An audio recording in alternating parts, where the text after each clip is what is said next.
এবছর গত বছর আমার কোচিং এর নাম ছিল যে টাঙ্গাইল একাডেমিক কোচিং সেন্টার। আর এই বছর তার সাথে আরেকটি নাম যোগ করেছি, সেটা হচ্ছে নুরানি মাদ্রাসা। নাম দেওয়ার কারণ কি? কারণ হচ্ছে আমি চাচ্ছি যে এখানে আমার স্টুডেন্ট বাংলা ইংরেজি পড়ার পাশাপাশি ধর্মীয় জ্ঞান যেন সম্পূর্ণ থাকে। কারণ একটা স্টুডেন্ট যখন ধর্মীয় জ্ঞান যখন থাকবে, তখন সবচেয়ে বড় সুবিধা হচ্ছে তাদের ব্রেন পরিষ্কার থাকবে, দোয়া কালাম পড়বে। আর ধর্মীয় জ্ঞান যখন ওদের থাকবে, তখন আপনাদের কথা ওরা শুনবে, এটাও বাস্তব।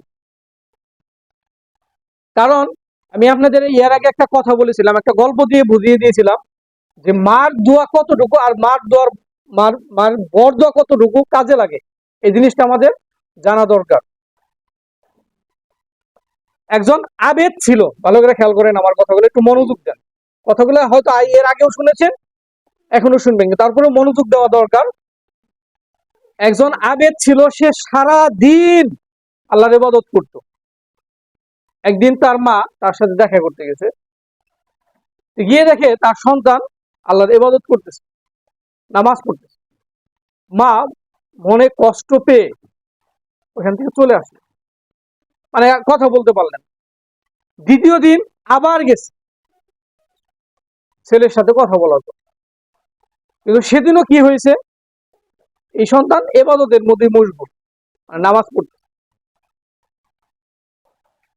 তৃতীয় দিন একই অবস্থা। এরপরে মার মন থেকে একটা বর্দা চলে আসছে যে আমার এই সন্তান যেন, মানে সে এই ইবাদতে মশগুল হয়ে এই মসজিদে ইবাদত করতে, আমার সাথে কথা বলতে পারলো না, আমার সাথে কথা বললো না, এরকম মানুষকে জিনার অপবাদ দিয়ে বের করে দেওয়া দরকার। এরকম একটা মন থেকে বর্দা চলে আসছে মার।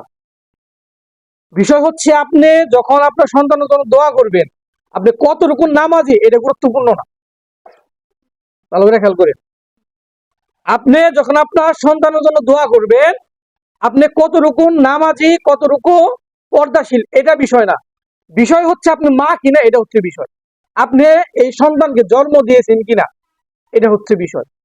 একজন হিন্দু খ্রিস্টানের মা যদি তার সন্তানের জন্য বর্দোয়া করে, সেটাও কাজে লাগবে। এটা হচ্ছে সবচেয়ে বাস্তব জিনিস। কিছুদিন পরে ওই এলাকায় মানে রাখাল ছিল, এক মহিলার সাথে এক রাখালের অবৈধ সম্পর্কে গর্ভে সন্তান আছে। এবং এই মহিলা যখন এই রাখালকে বলে আমাকে বিয়ে করো, তখন রাখাল বলে আমার এখন বিয়ে করা সম্ভব না। তাহলে কি উপায়?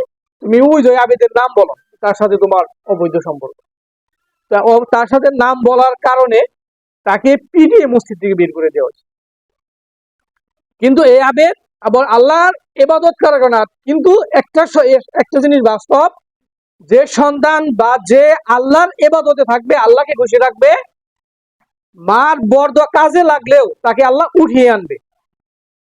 এরপরে আল্লাহ তাকে আবার দ্বিতীয়বার তার চেয়েও বেশি সম্মান দিয়েছিল। সেটা কিভাবে দিয়েছিল? এই সন্তান হওয়ার আগ পর্যন্ত এই আবেদ বলেছিল, এরপরে এই আবেদ বলেছিল যে এই মায়ের গর্ভে যে সন্তান আছে, এই সন্তানই বলে দিবে তার বাবাকে। এই পৃথিবীতে সর্বমোট 4 জন শিশু জন্মের পরে কথা বলছে। একজন হচ্ছে এই শিশু, যে সে জন্মগ্রহণ করার পরে পরে বলেছিল যে আমার বাবা এটা। এই জন্য বলবো, অনেক মায়েরা আছেন, মানে বরদোয়াটা মেয়েদের মুখ থেকে বেশি আসে, এটা তো সত্য, এটা তো বিশ্বাসজন, এটা তো অবিশ্বাসের কিছু নাই।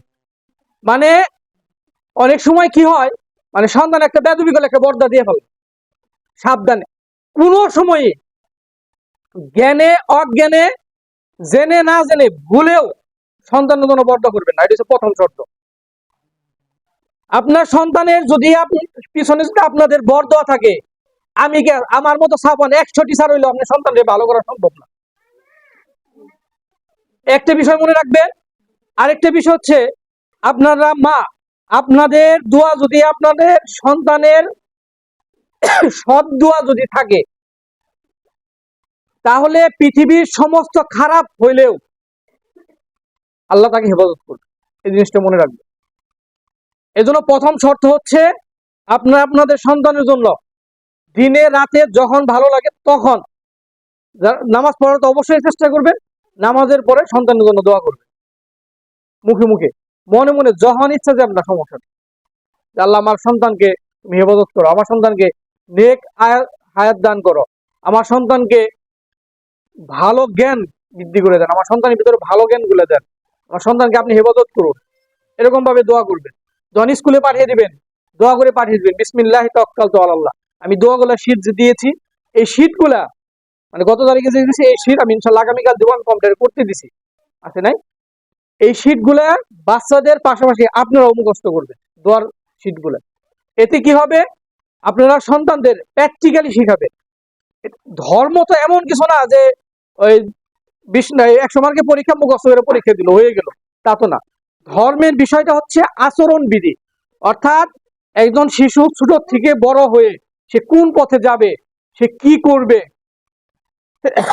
এটা হচ্ছে ধর্ম।